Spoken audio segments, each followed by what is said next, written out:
Earth is a closed dynamic system, which means if you burn toast in your kitchen, you smell it around the house.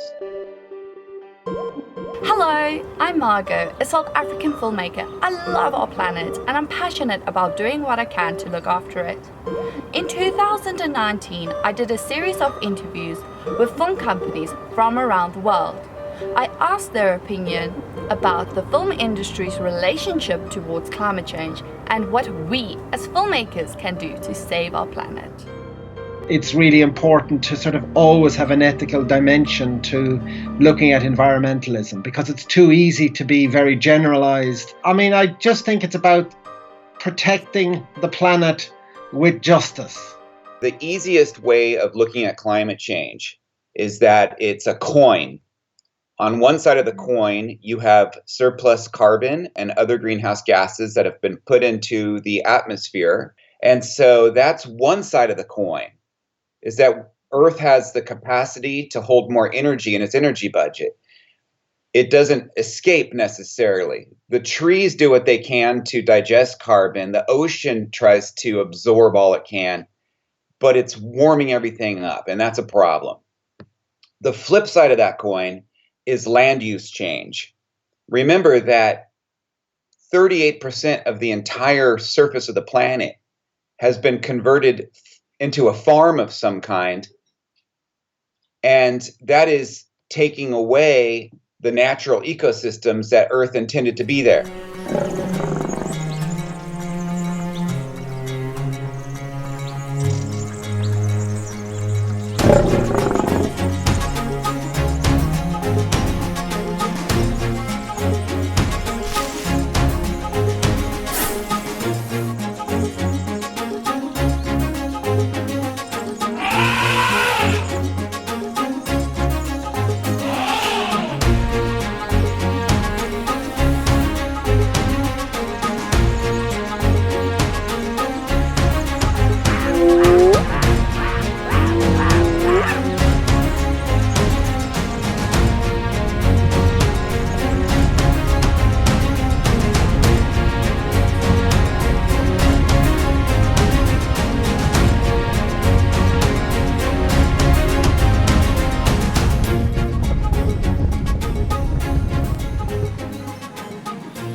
In this episode, I've interviewed film companies from Belgium and Holland.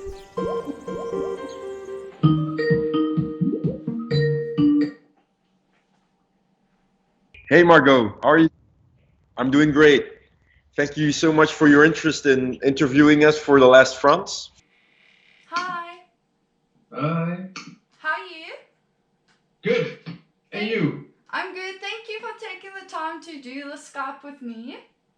Yeah, you're welcome.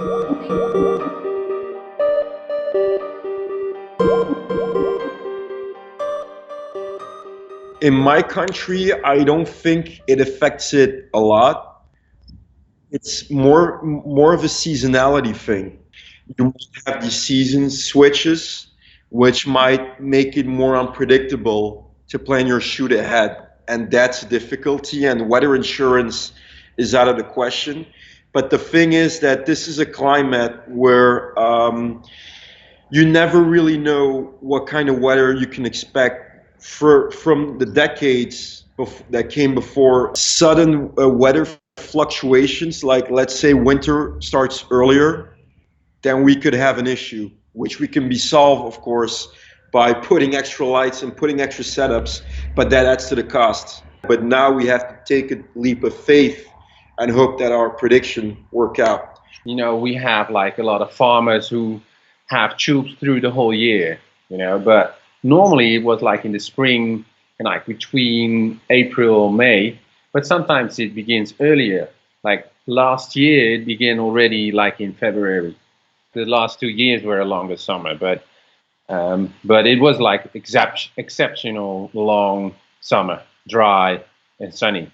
Which means there's a lot of problems for agriculture, of course, farming, and all the, everywhere where you need more water, it's a problem, of course.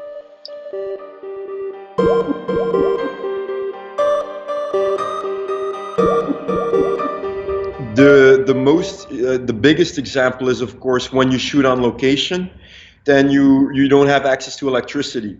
And to power up a camp with 60 people working and big lights, of course you need generators, and these are diesel generators.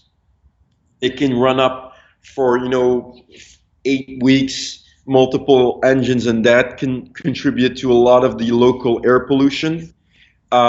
And also disturb the local population. And I mean not with humans, but with animals. Let's say you're shooting in fields. And that's also a big part of, climate disruption, where, if you shoot in a field or you shoot in a nature reserve like we're going to be doing, it's the natural habitat. And we have to take measures that we don't mess up the environment there, because that's really something that we don't want to do.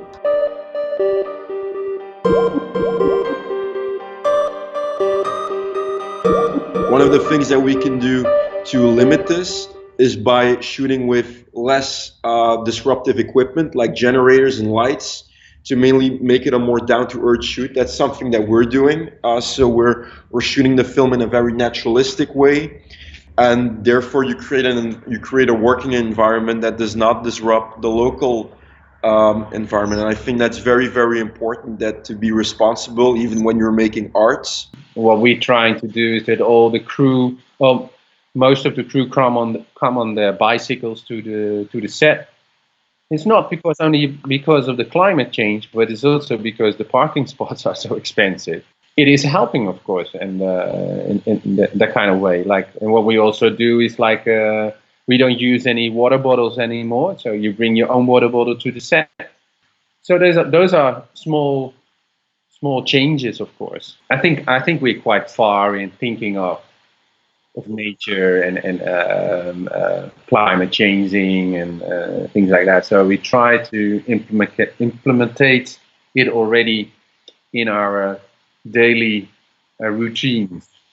Separating plastic, these kind of things are quite normal in Amsterdam. So it is like a green thing, and it's getting more and more popular. What we do with filming also, that before you put everything in plastic, now we don't do that anymore.